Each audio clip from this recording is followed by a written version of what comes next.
カツレツ四谷武田っていうお店を立ち上げるに至った経緯みたいなのを教えていただけたらなと思います。もともと昭和45年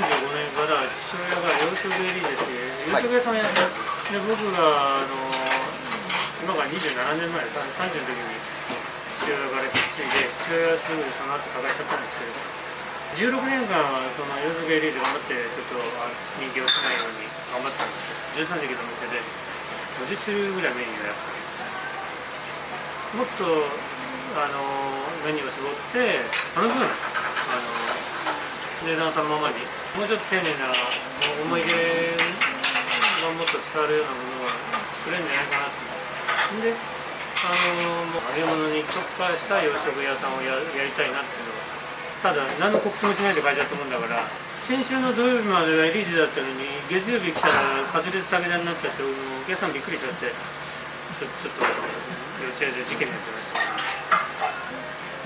で一時それで売り上げ落ちちゃったんですよ洋食屋でオムライスだとかビーフトマトとか人気商品結構あってそれを全部なくして揚げ物だけにしちゃったもんでだいぶお客さん離れてそれは食べたかったらなんだないんだったらいいやって使っちゃうお客さん結構増えて一応語るにおいて洋食エリーゼっていうのは、必須なキーワードなんで、はい、そこの一番の名物がビーフトマトってことでもう本当にまだ昭和40年代に、ホールトマト水煮缶なんていうのが当たり前に売ってるけど、その当時は珍しいもの。なるほど。それ父親が市場で働いてて買ってきて、母親が食卓でその牛肉のバター炒めを家でも作ってたから、そこにトマトを入れてやってみたらそれがうまかったんで、じゃあお店でやってみようかって話になってやったら爆発的ななるほど。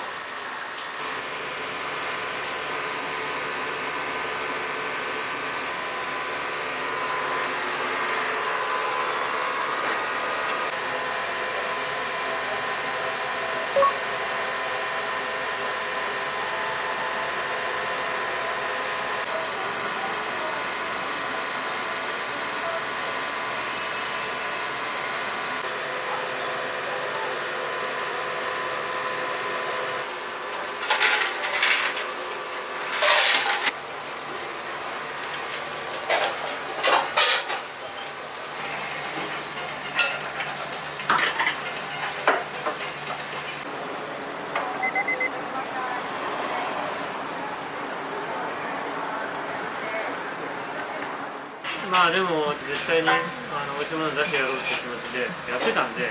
それちょっとまた違うファンがついてくれると信じてまあしばらくやったんですけどただ2年ぐらいはちょっともう赤字になっちゃってそれまで大繁盛だったんですが一時ちょっと売り上げ低迷しちゃってたんですけどねで2年ぐらいかけて徐々にまた新しいお客さんが増えてきてカツレツや武田としての常連さんが増えてきてちょうどたまたまテレビで取り上げられたりしたのも重なってそこから一気にバッとまた行列ができるようになってどうしてもエリーゼ時代のポークジンジャーとか秋のバター焼きとか食べたいなやってくれよってそういうリクエストが多くてじゃああんまり手の取られないもんだけやってみようかなと思ってやったらやっぱりそれなりにね人気が出て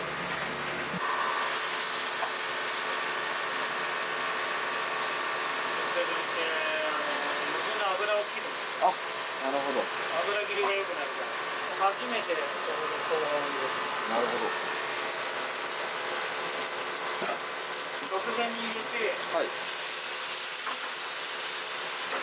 軽く絡める程度ほぼ生本当に絡めるだけこれが一番生姜の風味が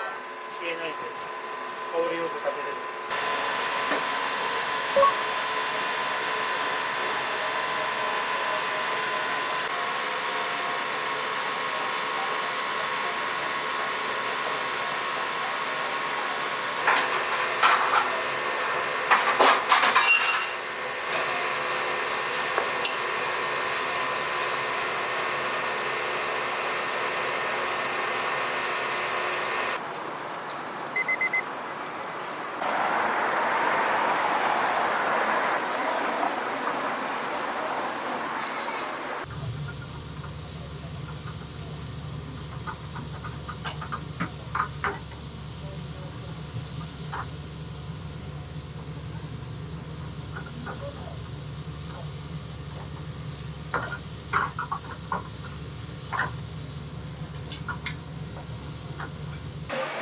牡蠣バターと牡蠣フライで使用してる牡蠣の産地が違うかなと思ったんですけども、そこもやっぱりこだわりの一つ。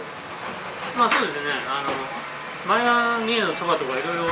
他のところも使ってたりしてるんですけど、去年は良かったけど今年はこっちの方がいいとかいろいろあって、牡蠣屋さん、うちのもう専属の牡蠣屋さんがここ何年かずっと多くなって、そこの牡蠣を毎朝ちょっとしてもらって使ってます。やっぱり味がうまい。専属の牡蠣屋さんがその年その年のいいものをお店にじゃあなるべく仕入れてくれてる感じの。もうじゃあ浜の牡蠣の養殖の一角をもう抑えてもらっちゃうんで。なるほど。半日券27キロ。じゃあ普段だとその場合の50。いやそこまでが。あ、でも。いや集客多いからちょっと多めに頼んでるけど、正直平日38キロになるけど。40キロぐらいは出るんですね。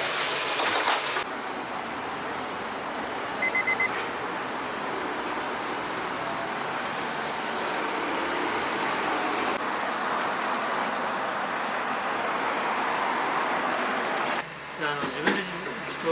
ちゃんと美味しくなるように一生懸命作ったものをお客さんが美味しかったですとかレジで言ってくれるのがもう本当に嬉しくて、もうそれだけです。今の時期とかけくらいです。かなり行列なられてて、かなりキッチンの厨房の中もお忙しいと思うんですけど、ありがたいです。やっぱじゃあその作ってる時の気持ちっていうのは最後に笑顔で帰っていただけれるように、もう美味しいものをっていう。人間だからね、100%、100人分100個全部完璧に作るって難しいですけど、なるべくそうなるように心がけて作る。それが結果としてつながっていった感じです。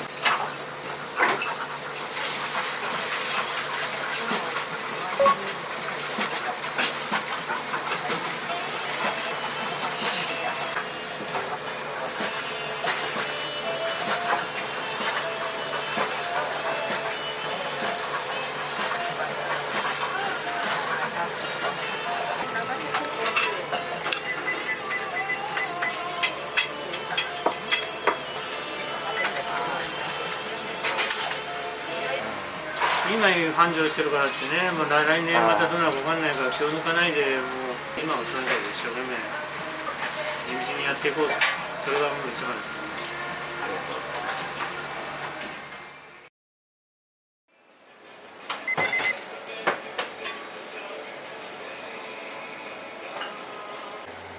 ポークジンジャー、これがどうする。はい。和豚もち豚っていう、はい、一応ブランドの豚肉使ってるんですけど、もともと柔らかいお肉をさらに柔らかくするためにまずこうやって、はい、だからたまにこういう血管が食い込んでるのがあるんですよ。はいはい。でこういうのも丁寧に骨抜きで取ってブレーチドイルがあって、はい、これなんですけど、本当はこれ出してほしくないですけど、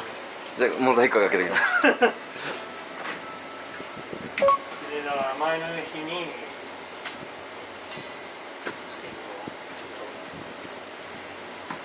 軽く揉み込んで、まんべんなく、はい、まあ漬け込むというより塗る感じです、はい、なんですけど、はい、これなんですね。おお、これがはい。一晩寝かせた状態。寝かせたものをで月曜日の営業に。これをさっき前嘘にさっきはい、これを切り出しして、はい。そんな感じです。ありがとうございました。ありがとうございました。すみません、失礼いたします。お疲れ様です。ありがとうございました。